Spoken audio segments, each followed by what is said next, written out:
Hello, I want to talk to you today about the daily 6. Now, you can do formal exercise classes, and formal exercise classes are great, and I would advocate them, and you need to do some strength training to stop sarcopenia.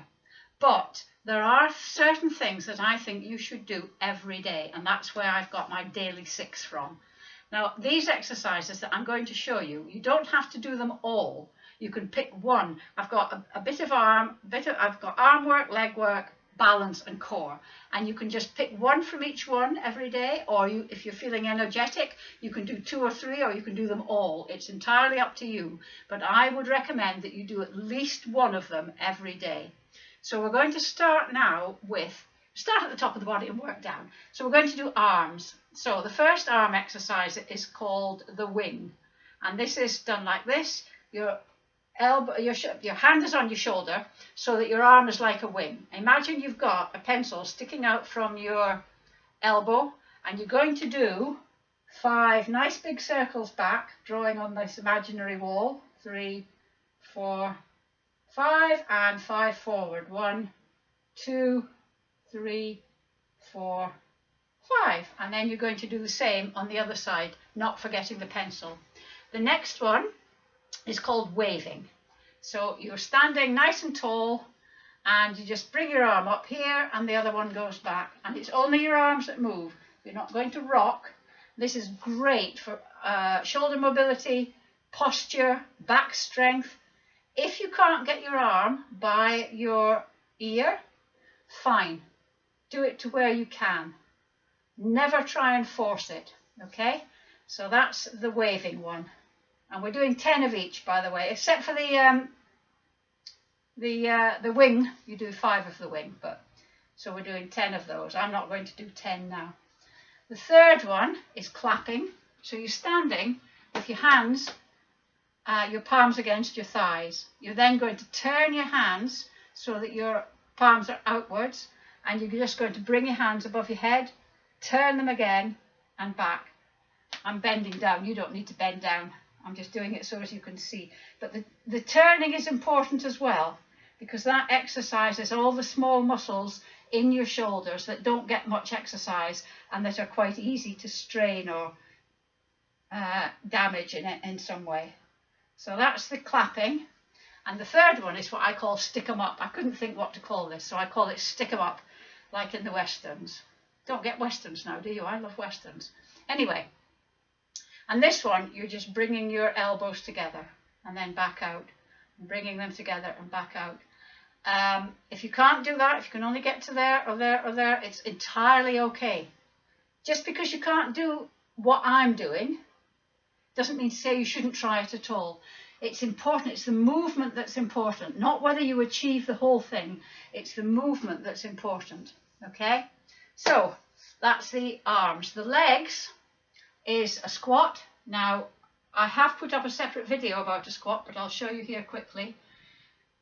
Feet hip width apart, and squatting is sitting without the chair. Sitting down, you go there. Your knees do not come over your toes. If you want this in a bit more detail, click on the other video.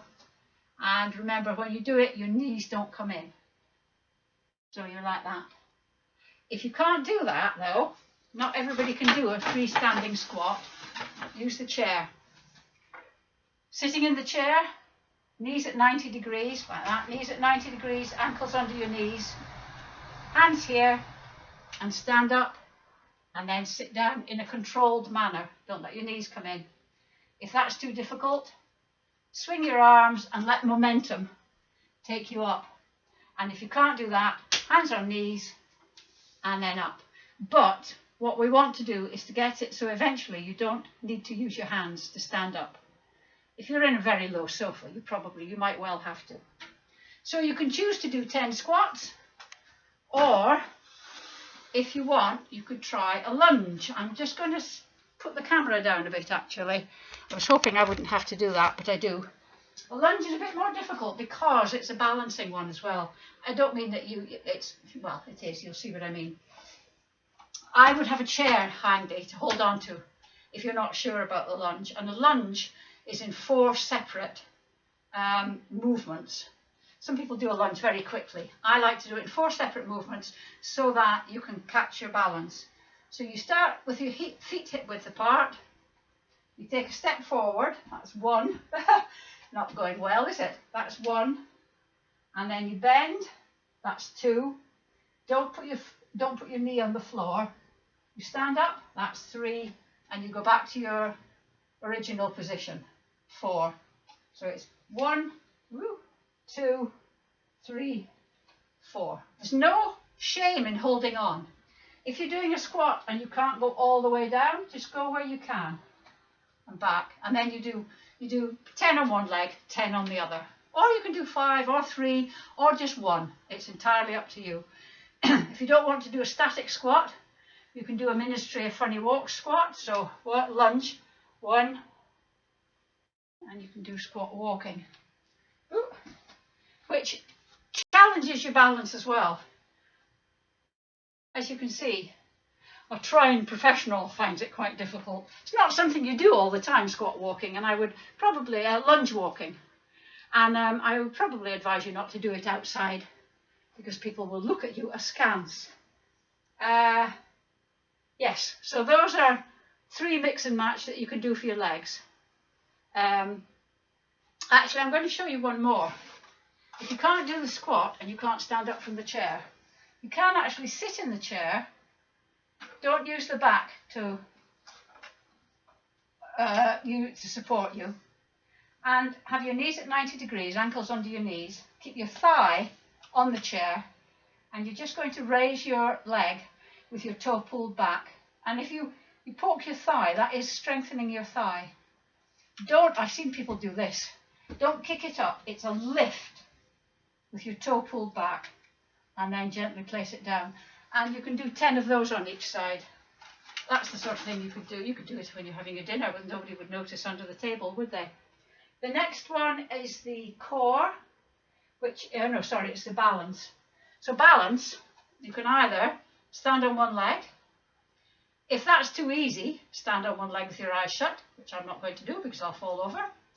You can do tandem standing, which is as if you're on a tightrope. So your heel of your front foot is against the toe of your back foot.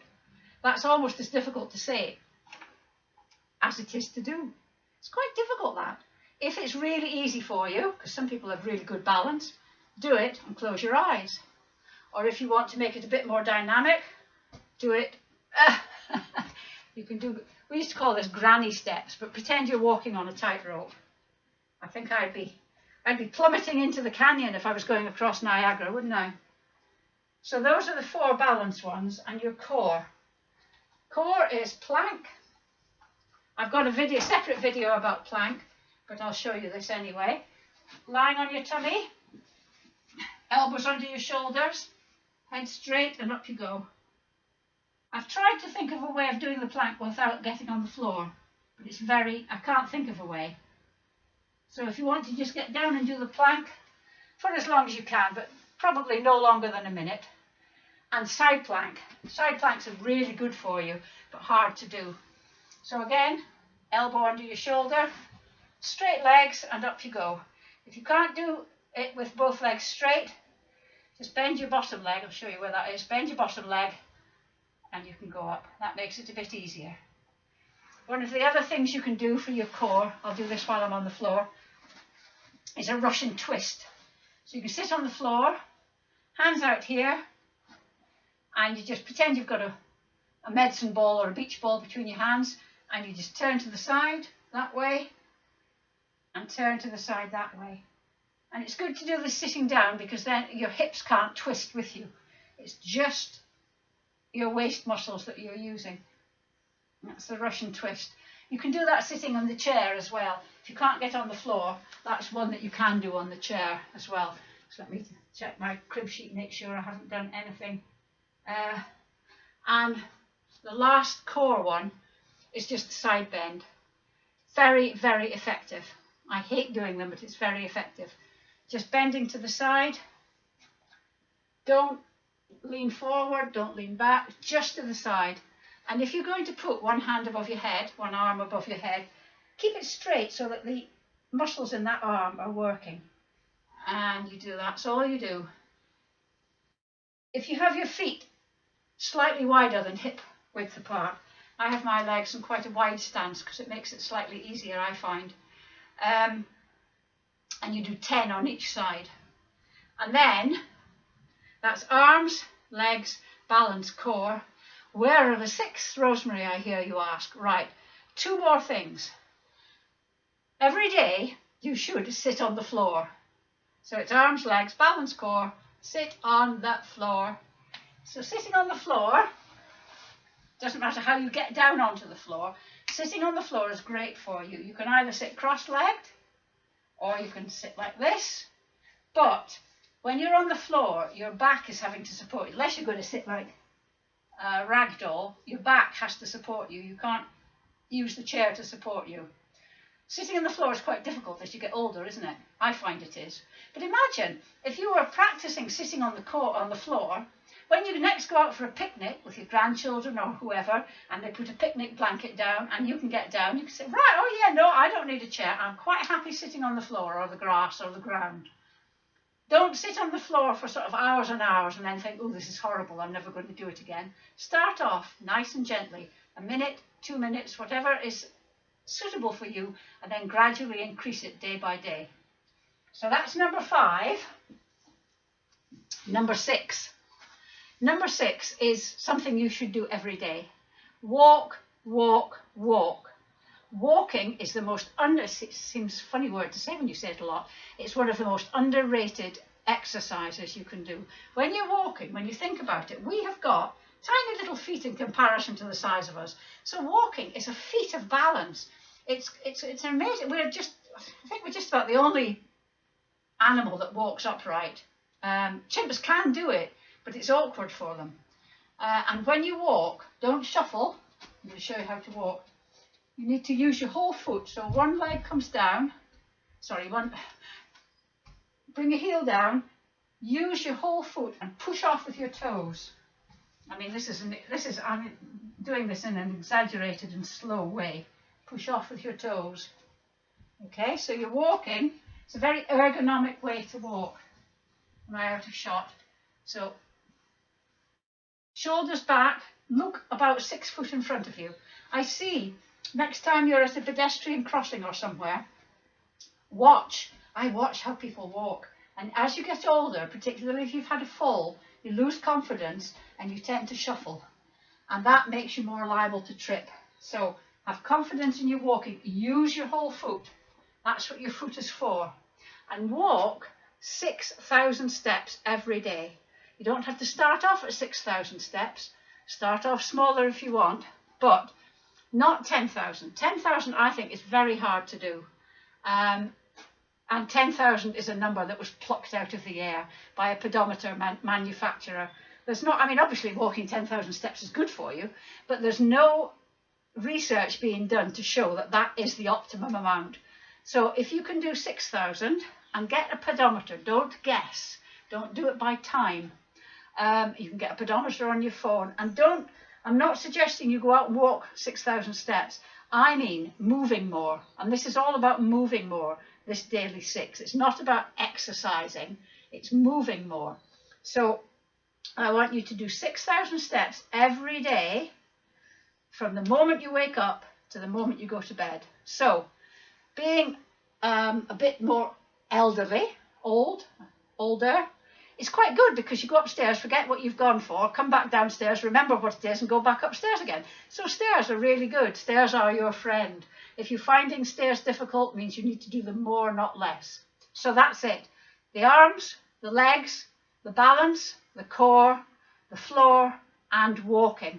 That's your daily 6. Use any excuse you can to walk. It doesn't matter. If you can do it in 10, if you're going to exercise, if you're going for a walk, try and make it 10 minutes at least. But the more you can walk, the better. It's great for your brain, it's great for your body, it's great for your balance, it's great for your core.